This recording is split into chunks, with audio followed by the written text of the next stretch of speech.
आद्रा नक्षत्र की हार्दिक शुभकामनाएं सभी को। और इस वीडियो में आद्रा नक्षत्र में जो पकवान बनते हैं उसे देखते हुए आद्रा नक्षत्र की विशेषताओं को भी हम लोग जानेंगे। तो आइए उनकी कुछ महत्वपूर्ण बातें, पौराणिक कथाएं। तो आद्रा नक्षत्र को मानसून वर्षा ऋतु के आगमन और कृषि के आरंभ का प्रतीक माना जाता है। यह मुख्य रूप से बिहार और पूर्वी भारत में प्रकृति, कृषि और पारिवारिक एकता के उत्सव के रूप में मनाया जाता है। जब तपती हुई धरती पहली बारिश की बूंदों का इंतजार कर रही हो, जब खेतों की मेड़ें सूखी हो, जब आसमान में बादल उमड़ने लगे और जब घर घर में दाल, पूड़ी, खीर और आम भगवान शिव को अर्पित होने वाला प्रसाद तैयार होने लगे, तब केवल मौसम नहीं बदलता बल्कि मन, परंपरा और आस्था भी बदल जाती है। आद्रा नक्षत्र केवल विशेष उत्सव ही नहीं बल्कि एक विशेष चेतावनी भी है। आद्रा को शिव के रुद्र रूप को जोड़ा जाता है, इसलिए इसका भाव केवल ज्योतिष ही नहीं बल्कि आध्यात्मिक भी है। आद्रा का अर्थ नमी होता है। वर्षा की बूंदें मिट्टी को नरम करती है, वैसे ही जीवन के अनुभव मन को नरम करते हैं।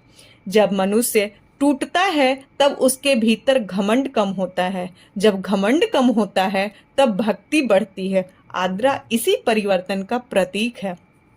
यह बताता है कि पुराने बंधनों को छोड़कर नए जीवन की ओर बढ़ना ही सच्चा पुनर्जन्म है। रुद्र का स्वरूप भी यही सिखाता है कि संहार अंत नहीं होता, वह सृजन की भूमिका बनता है। सनातन धर्म में भगवान रुद्र को केवल संहार का देव नहीं माना गया है, बल्कि वे परिवर्तन, जागरण और भीतर की अशुद्धियों को काटने वाली शक्ति है।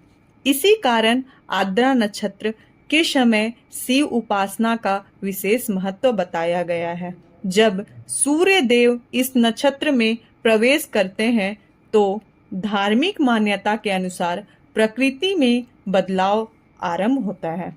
गर्मी का प्रकोप घटने लगता है, वर्षा का वातावरण बदलने लगता है और मनुष्य को भी भीतर से नया संदेश मिलने लगता है और मनुष्य को जीवन के सूखेपन को छोड़कर भक्ति,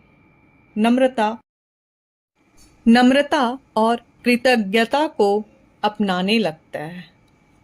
तो इस वर्ष आद्रा नक्षत्र 22 जून से 6 जुलाई तक मनाया गया 2026 में।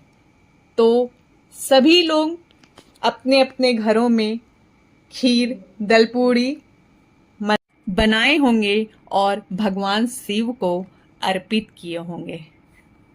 तो इस वर्ष 6 जुलाई को आद्रा नक्षत्र समाप्त हो रही है और मानसून का आगमन हो चुका है।